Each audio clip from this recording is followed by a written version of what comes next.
said, take a look at what happened.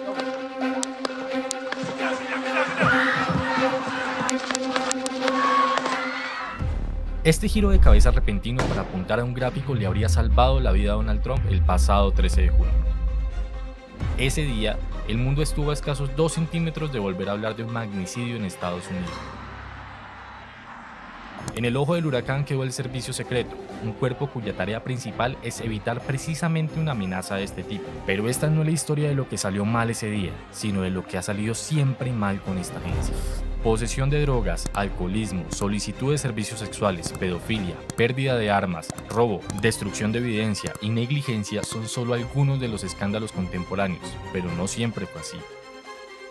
¿Qué le pasó al servicio secreto?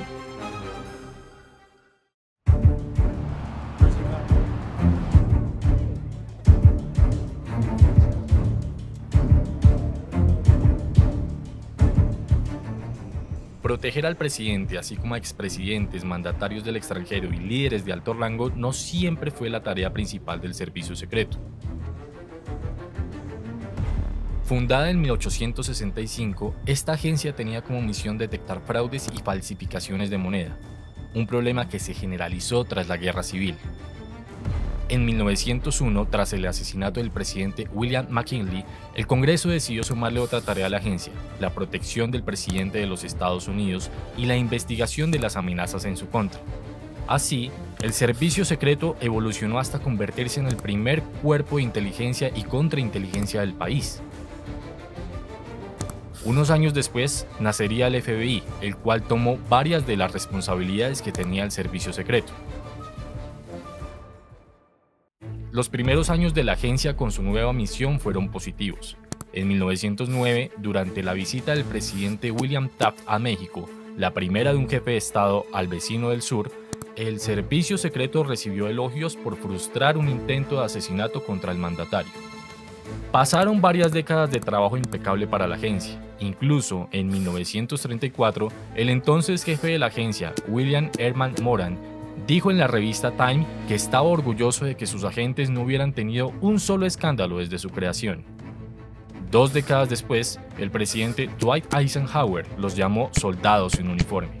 007, ¿no? Hay una creación de un imaginario alrededor de todos estos hombres de inteligencia y en muchas ocasiones esa realidad no es así como se plantea, ¿no? Digamos que también hay ciertas misiones, hay ciertos elementos o situaciones donde los agentes tienen que sufrir y que claramente muchas veces de ellos tienen que tener un control constante por parte del equipo de psicología.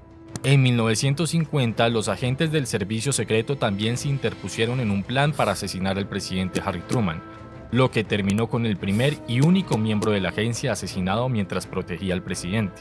Fue en la década de 1960 cuando empezaron los problemas. La Comisión Warren, creada para investigar el asesinato de John F. Kennedy, descubrió que los agentes del servicio secreto habían estado tomando la noche anterior al magnicidio, algo que estaba prohibido por el reglamento. Con el asesinato de Robert Kennedy luego, en 1968, las tareas de la agencia se expandieron todavía más. Ahora deberían proteger a los candidatos presidenciales. Esto sería importante para el marcado declive de la agencia. En 1971, durante la presidencia de Richard Nixon, reventó un segundo escándalo, aunque todavía no tan grande como para ocupar las primeras planas.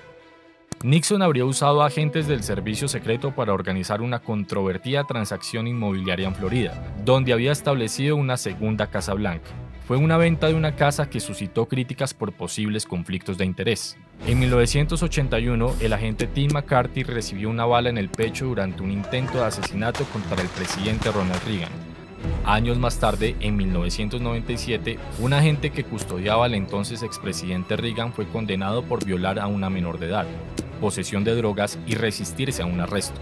Al final del milenio, la agencia tuvo 2 escándalos. El fiscal especial Ken Starr, que investigó a Bill Clinton por el caso de Mónica Lewinsky, apuntó que el servicio secreto tenía información de las múltiples entradas y salidas de la entonces pasante de la Casa Blanca al despacho Oval.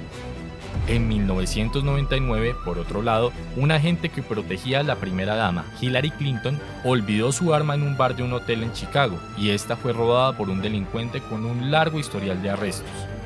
En los 2000 se presentaron más casos similares, pero con una mayor frecuencia. un agente admitió haber robado $3.000, otro se declaró culpable de enviarle fotos desnuda a una menor de edad y otro fue suspendido tras reunirse con una trabajadora sexual en Maryland, cuando se suponía que debía estar atento el vicepresidente Mike Pence. No hay que olvidar el 11 de septiembre, ese para mí creo que fue otro importante show relevante que dio un cambio total a la estructura de funcionamiento en Estados Unidos y que a partir de este tipo de situaciones ellos van adaptándose de manera progresiva y entendiendo la amenaza. Claramente que en medio de ese progreso y adaptación a las amenazas muchas veces desde mi lectura terminan interpretándolas mal o las terminan dándoles un enfoque que tal vez no debía ser. ¿Y cómo olvidar los escándalos durante la era de Barack Obama? 9 agentes fueron suspendidos en 2012 tras contratar servicios sexuales durante la visita del demócrata a la Cumbre de las Américas en Cartagena, Colombia. 2 años después, 3 agentes más fueron suspendidos por irse de copas en Ámsterdam en 2014, durante una visita oficial del mandatario a Países Bajos. Esto nos trae al peor fallo de seguridad en por lo menos una década, el disparo que por poco mata a Donald Trump durante un mitin en Butler, Pensilvania. El servicio secreto es responsable de la coordinación general de las medidas de seguridad durante un evento, pero ni ellos ni la policía local logran explicar cómo, sabiendo de la amenaza, un hombre armado ubicado en la azotea de uno de los pocos edificios de una zona notablemente rural pudo apretar el gatillo. Además, el tirador había dejado suficientes huellas digitales como para despertar las alertas de las autoridades, e incluso voló un dron en la zona antes del tiroteo.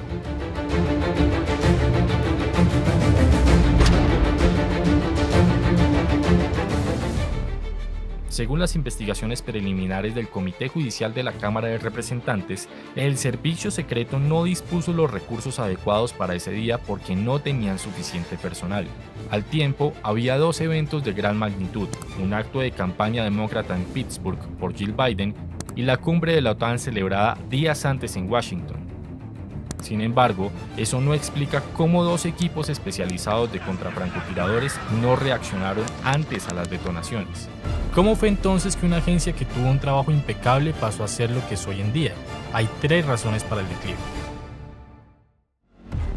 En 2003, tras los ataques del 11 de septiembre de 2001, la agencia pasó de ser una dependencia del Departamento del Tesoro a pasar a ser una dependencia del Departamento de Seguridad. Fue un cambio importante. El servicio secreto recibió la tarea de proteger más personas, pero el personal no se amplió. Un informe de 2021 reveló que la agencia funcionaba bien cuando tenía suficiente gente, pero cuando no, la plantilla se sobrecargaba y fallaba.